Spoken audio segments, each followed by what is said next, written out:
эфире новости экономики на Якутия-24, в студии Нюргуяна Иванова.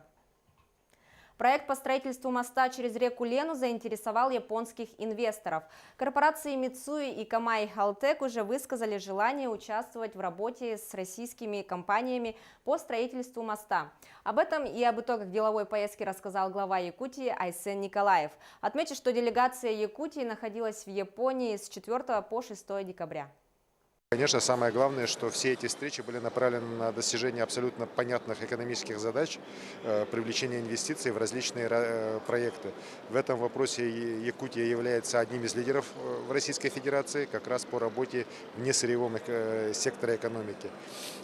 Были обсуждены очень важные для нас проекты, начиная от круглогодичного тепличного комплекса, его окончательного уже завершения в следующем году в городе Якутске, заканчивая уже такими проектами, как переработка мусора, как развитие ветряной энергетики в Арктике.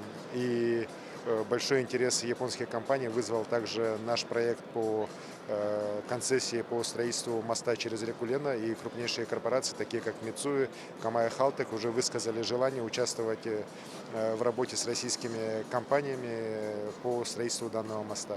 В парламенте республики прошло заседание комиссии по вопросам формирования доходной части бюджета, источников финансирования, его дефицита, государственного долга, предоставления государственных гарантий и управления собственностью. Заседание началось с рассмотрения законодательных инициатив правительства региона. Члены комиссии приняли решение поддержать поправку об утверждении основных характеристик государственного бюджета на 2019 год и на плановый период 2020 и 2021 годов. Согласно прогнозам, общий объем дохода в 2019 году составит почти 189 миллиардов рублей, а расходов почти 190 миллиардов. Таким образом, дефицит бюджета в 2019 году составит 1 миллиард 135 миллионов рублей. Через 3 года в Якутии должны открыться 10 тысяч рабочих мест в несырьевом секторе. Об этом говорили в ходе рассмотрения проекта стратегии социально-экономического развития республики до 2032 года с целевым видением до 2050 года. Так, в ближайшие годы источниками экономического роста останутся уже сформированные традиционные территории, на которых расположены действующие и перспективные производственные мощности. Будет возобновлена инициативная активность по привлечению инвестиций в промышленные проекты. Важную роль в снижении показателей бедности будет играть региональная политика. В среднесрочной перспективе видится развитие несырьевого сектора экономики. Согласно стратегии, к 2032 году мы видим республику лидером международного уровня по конкурентоспособности человеческого капитала. Стратегия направлена на создание условий для повышения благосостояния и качества жизни населения, обеспечения устойчивых темпов экономического роста, отметил первый заместитель председателя правительства Республики Саха-Якутия Алексей Стручков. Дефицит кадров в сельском хозяйстве отметили в Момском районе Якутии. В частности, ощущается нехватка молодых кадров в оленеводстве, коневодстве и скотоводстве.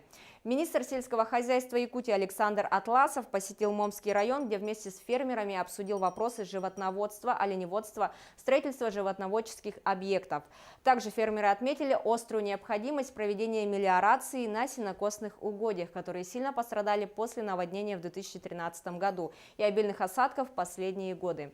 Разговор зашел и о проблемах, возникших вследствие запрета сельхозпала на сенокосных угодьях. Это снижение урожайности трав, необходимость проведения племенной работы во всех отраслях животноводства, закупки и доставки племенных животных, высоких ценах на ГСМ и коммунальных тарифах.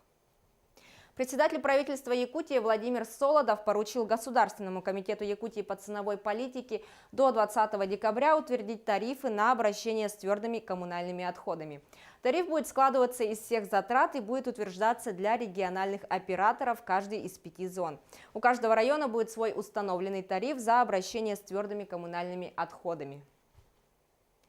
Наша задача – вовремя проработать все организационные, правовые, финансовые и юридические вопросы и быть готовыми к внедрению новой системы с 1 января 2019 года, подчеркнул Владимир Солодов. Отметим, что в настоящее время плата определяется в расчете на 1 квадратный метр общей жилплощади. А с 1 января за эту коммунальную услугу тариф будет взиматься исходя из количества прописанных на этой жилплощади людей.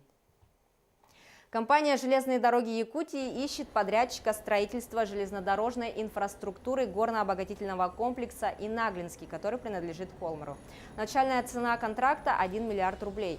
Подрядчику предстоит до 31 октября 2019 года вырубить лес, выкорчевать пни, построить искусственные сооружения, уложить пути станции Чульбас и Наглинский-2 и провести другие сопутствующие работы. На этом у меня все. Оставайтесь в курсе экономических событий на Якутия 24.